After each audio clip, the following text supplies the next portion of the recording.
علیہ وسلم نے فرمایا صوم یوم عرفہ، یہ جو عرفے کے دن کا روزہ ہے نا، احتسب علی اللہ ان یکفر السنۃ التي قبلہ والتي بعدہ، میں اللہ سے گمان کرتا ہوں کہ جو شخص عرفے کے دن کا یعنی 9ویں ذی الحج کا روزہ رکھے گا، میں اللہ سے گمان کرتا ہوں کہ اس کو 1 سال پہلے کے گناہ معاف اور 1 سال آنے والے کے بھی گناہ معاف، 2 سال کے گناہ اللہ تعالیٰ معاف کر دے۔ اور حضرت عائشہ صدیقہ رضی اللہ تعالیٰ عنہ کی وہ حدیث مسلم شریف میں وہ بھی ہے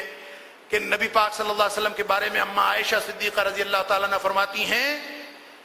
کہ میں نے ما رأیت النبی صلی اللہ علیہ وآلہ وسلم صائما فی العشر قط، میں نے نبی پاک صلی اللہ علیہ وسلم کو ان 10 دنوں میں کبھی روزہ رکھتے دیکھا ہی نہیں۔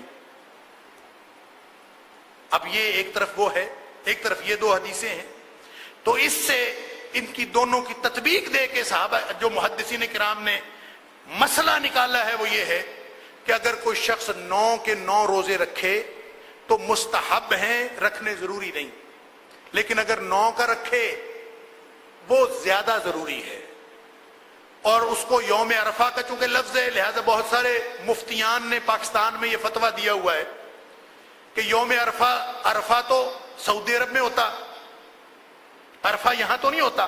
تو چونکہ عرفہ سعودی عرب میں ہوتا ہے لہذا یوم عرفہ سے مراد وہ دن ہے جب وہاں پہ عرفہ ہو رہا ہو، یعنی ان کی 9 تاریخ۔ ایک تو بات یہ کہ یہ 9 ذی الحجہ کے خلاف ہے یہ بات،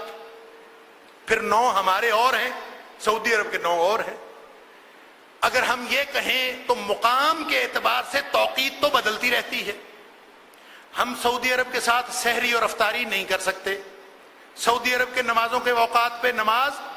نہیں پڑھ سکتے، وہ سحری کر رہے ہوں ہم ان کے ساتھ سحری نہیں کر سکتے، وہ افطاری کر رہے ہوں ہم ان کے ساتھ افطاری نہیں کر سکتے، کیونکہ ان کی توقیت ہماری توقیت میں فرق ہے۔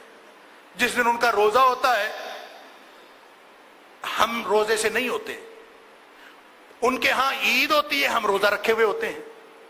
اگر ان کا حساب کرنا ہے تو پھر سارا حساب ہی ان کا چلے گا، تو وہ چونکہ چل نہیں سکتا اس لیے یہ خواہ مخمسے میں ڈالنے والی بات ہے اپنے آپ، ان کا حساب ان کا، ہمارا حساب اپنا۔ 9 ذی الحج ان کی یوم عرفہ، ہماری جو 9 ذی الحج یہاں ہوگی وہ یوم عرفہ ہوگا، اس کا روزہ اللہ کے فضل سے ہم نے لازماً انشاءاللہ رکھنا ہے، اس لیے کہ گناہ معاف کروانے کی مجھے بھی تڑپ ہے،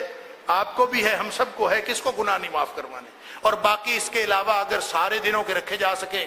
تو بھی بہترین بات ہے، نہ رکھے جا سکے تو کم از کم اس دن کا روزہ لازماً رکھنا ہے۔ قال النبي صلى الله عليه وسلم خير الدعاء دعاء يوم عرفة وخير ما قلت أنا والنبيون من قبلي لا إله إلا الله وحده